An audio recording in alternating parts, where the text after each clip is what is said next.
Assalamualaikum warahmatullahi wabarakatuh. Jumpa lagi bareng saya Pak Bowo di channel kelas online. Channel yang memberikan informasi pembelajaran bagi sobat belajar dimanapun Anda berada.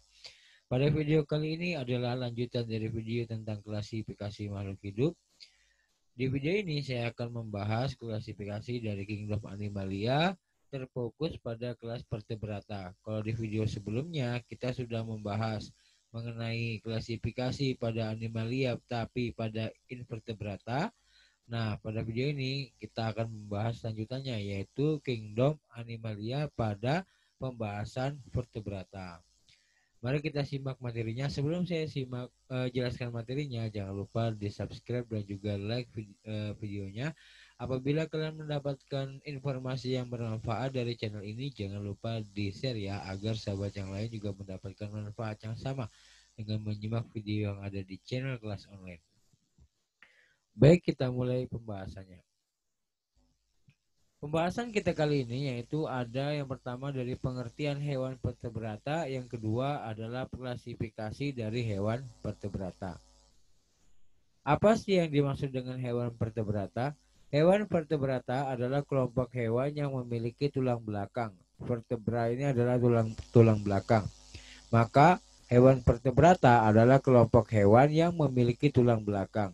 Misalnya burung, ikan, kucing, sapi, katak, kadal, buaya, dan lain sebagainya. Jadi yang dinamakan vertebrata adalah kelompok hewan yang memiliki tulang belakang. Klasifikasi vertebrata. Vertebrata terbagi menjadi 5 kelas. Ada pisces atau ikan, amfibi atau dua alam, reptil atau hewan melata, apes atau burung.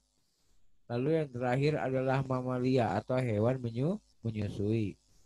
Kita bahas satu-satu penjelasannya. Pertama kita bahas dari kelas Pisces.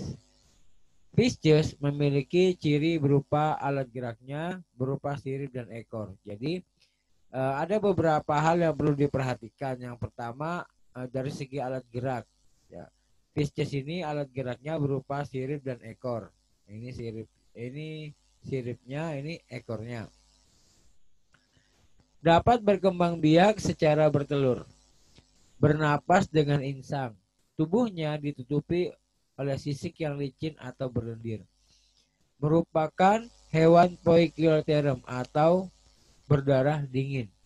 Apa yang dimaksud dengan berdarah dingin? Artinya hewan ini tidak mampu menyesuaikan suhu tubuhnya dengan lingkungannya. Maka dia mengandalkan cahaya matahari untuk mengatur suhu tubuhnya. Peredaran darahnya tertutup tunggal. Tertutup artinya apa? Tertutup itu artinya melewati pembuluh darah. Ya berarti peredaran darahnya itu melalui pembuluh darah. Adapun tunggal, artinya tunggal itu adalah bahwa sistem peredaran darahnya itu cuma satu kali melewati jantung atau hanya satu kali melewati jantung. Ya, jadi kalau peredaran darah tertutup berarti dia peredaran darahnya melalui pembuluh darah. Sedangkan tunggal artinya hanya satu kali melewati jantung. Makanya dikatakan tertutup dan tunggal. Terdiri atas 3 kelas yaitu Agnatha. A itu tidak, Nata itu rahang, yaitu kelompok hewan yang tidak memiliki rahang. Nah ini. Ya, jadi hewannya ikannya tidak memiliki rahang. Itulah yang pertama ini namanya Agnatha. Lalu yang kedua Chondrichthyes. Chondrichthyes itu adalah kelompok hewan yang bertulang rawan. Misalnya ikan hiu dan ikan pari. Nah, ini ikan hiu, ikan pari. Osteichthyes. Os itu keras, ties tulang. Ya berarti kelompok hewan yang bertulang keras. Misalnya ikan tuna, ikan bandeng, ikan emas, ikan lele, dan lain sebagainya. Nah, ini adalah ciri dari Pisces. Selanjutnya amfibi. Amfi itu alam, bi berarti dua. Amfibi berarti hewan yang hidup di dua alam. Artinya apa? Berarti dia mampu hidup di darat dan hidup di air ya, bukan alam nyata dan alam gaib, bukan. Ya, tapi alam Maksudnya dua alam itu artinya hewan itu mampu hidup di darat dan juga di air. Ciri dari amfibi pertama penutup tubuhnya berupa kulit yang berlendir karena kulit yang berlendir itu membantu dalam proses pernapasan. Ya, jadi si amfibi ini kan bernapas menggunakan paru-paru dan kulit itu. Hewan tersebut berdarah dingin atau poikiloterm. Apa tadi berdarah dingin? Yaitu hewan yang tidak mampu menyesuaikan suhu tubuhnya dengan lingkungannya. Alat gerak berupa dua pasang kaki yang berselaput. Nah, karena si amfibi ini bisa hidup di air, ya, atau mampu hidup di air, maka dia beradaptasi dengan kakinya memiliki selaput. Alat pernapasan adalah paru-paru dan juga kulit. Amfibi tersebut berkembang biak dengan cara bertelur dan juga pembuahan eksternal. Jadi amfibi cara berkembang biakannya bertelur dan pembuahan eksternal. Pembuahan eksternal itu artinya pembuahannya berlangsung di luar tubuh. Jadi ketika sel telurnya dikeluarkan, begitu juga sel spermanya dikeluarkan sehingga terjadi pembuahan di luar tubuh. Amfibi dibagi menjadi 3 kelas, yaitu kelas Anura. Anura itu kelas kodok dan katak. Nah ini ya. Kemudian ada Caudata atau salamander dan Gymnophiona atau Cecilia yang ini. Ini ya. Selanjutnya adalah reptil. Reptil ini dalam bahasa lainnya yaitu adalah hewan melata. Dikatakan melata karena dia bergerak dibantu dengan kaki dan perut. Ya, dibantu dengan alat geraknya berupa kaki dan perut. Makanya disebut dengan melata. Cirinya penutup tubuhnya berupa sisik yang kering. Jadi sebenarnya kalau kita belajar klasifikasi dari vertebrata ini kalian bisa ambil 5 contoh ya. Yang pertama dari segi penutup tubuhnya, kemudian dari segi alat geraknya, lalu alat pernapasannya, kemudian cara berkembang biak dan juga ciri khusus. Itu biasanya kalau saya menjelaskan seperti itu. Nah, kita lihat dari penutup tubuhnya. Penutup tubuhnya itu berupa sisik yang kering. Nah, berbeda dengan ikan. Kalau ikan itu punya sisik tapi basah. Sedangkan reptil yaitu sisiknya kering. Yang kedua, hewan tersebut berdarah dingin atau poikioterm. Yang ketiga, alat geraknya berupa kaki dan perut. Nah, ini yang disebut dengan hewan melata tadi karena dia bergerak menggunakan alat bantuan kaki dan perut. Alat pernapasan adalah paru-paru. Amfibi berkembang biak dengan cara bertelur dan juga bertelur beranak. Jadi ada yang bertelur, ada yang bertelur beranak. Bertelur beranak itu berarti dia bertelur tapi di dalam tubuh induknya. Kemudian ketika sudah waktunya menetas nanti dikeluarkan. Nah, seperti itu. Disebut dengan bertelur beranak. Misalnya kayak kadal. Ya, kadal itu kan ada semacam kantung telurnya itu ya. Kalau dia bertelur ada di kantung telur itu, nanti kalau sudah siap menetas dikeluarkan seperti itu. Reptil dibagi menjadi beberapa ordo. Yang pertama ada squamata. Squamata itu contohnya tokek, kadal, cicak, bunglon dan juga komodo. Krokodila contohnya buaya, selonia, kura-kura dan penyu. Rhinocephalian contohnya adalah tuah tara. Next, apes. Bukan apes, apes. Nah, kalau apes itu lain lagi ceritanya. Apes atau kelas burung. Ciri dari burung yaitu tubuhnya ditutupi oleh bulu. Nah, ini yang benar ya. Kalau manusia itu bukan bulu tapi rambut. Ya, yang bulu itu dari kelas burung atau apes.